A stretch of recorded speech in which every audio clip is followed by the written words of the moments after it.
Quantum computers solve problems in a way that is fundamentally different from classical computers. They do not simply perform faster calculations or run the same algorithms more quickly. Instead, they use the rules of quantum physics to represent and manipulate information in a new way, allowing them to tackle certain problems that are extremely difficult or impractical for classical machines.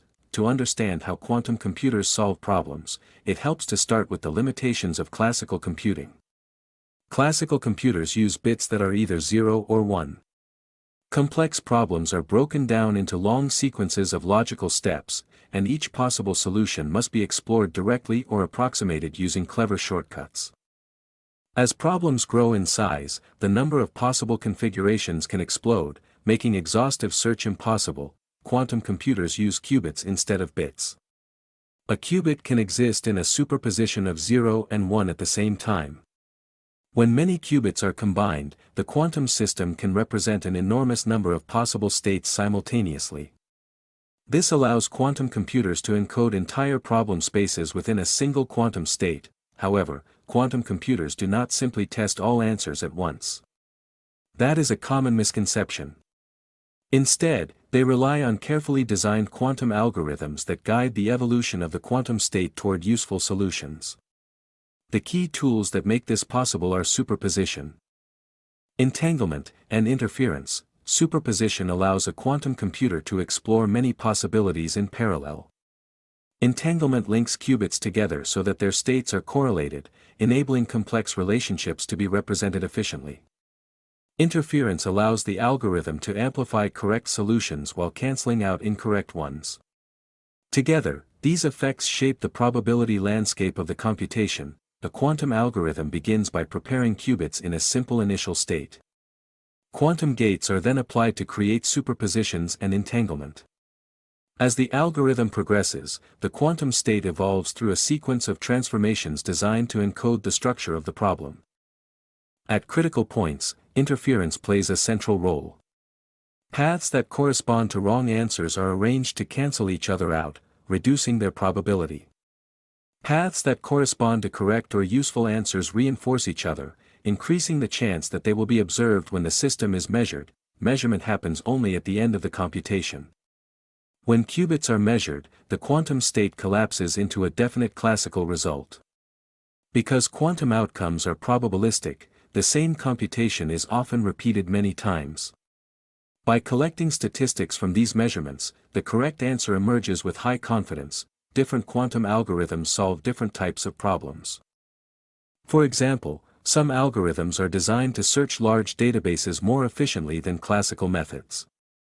Others are designed to factor large numbers, simulate quantum systems, or optimize complex networks. Each algorithm exploits quantum effects in a specific way suited to the problem. One of the most important applications of quantum computing is simulation. Classical computers struggle to simulate quantum systems because the complexity grows exponentially with size. Quantum computers, however, naturally follow the same rules as the systems being simulated. This makes them powerful tools for studying molecules, materials, and chemical reactions. Another important area is optimization. Many real-world problems involve finding the best solution among an enormous number of possibilities, such as optimizing supply chains, traffic flow, or financial portfolios. Quantum algorithms can explore these landscapes in ways that may provide advantages over classical heuristics. It is also important to recognize the limitations. Quantum computers are not faster at everything. For many tasks, classical computers remain more efficient, reliable, and cost-effective. Quantum advantage appears only for specific problem classes where quantum effects can be fully exploited. Practical quantum computing is still in an early stage. Current machines are noisy and prone to errors.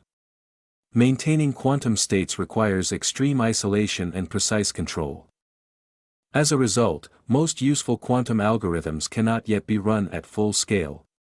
Ongoing research focuses on improving hardware, reducing errors, and developing error correction techniques. Despite these challenges, the underlying principles are well established. Quantum computers solve problems by encoding them into quantum states, transforming those states through quantum gates, and using interference to guide outcomes toward useful results. This approach is not about brute force, but about exploiting the structure of quantum mechanics itself. In simple terms, quantum computers solve problems by turning computation into a controlled physical process. Instead of calculating every possibility one by one, they allow possibilities to interact, interfere, and evolve according to quantum rules. The final measurement reveals the result of this process. As quantum technology advances, we are likely to see quantum computers become valuable partners to classical systems. They will handle specialized tasks where quantum effects provide a real advantage, while classical computers continue to manage everyday computation. Understanding how quantum computers solve problems helps demystify the technology. It shows that quantum computing is not magic, but a disciplined application of physical laws.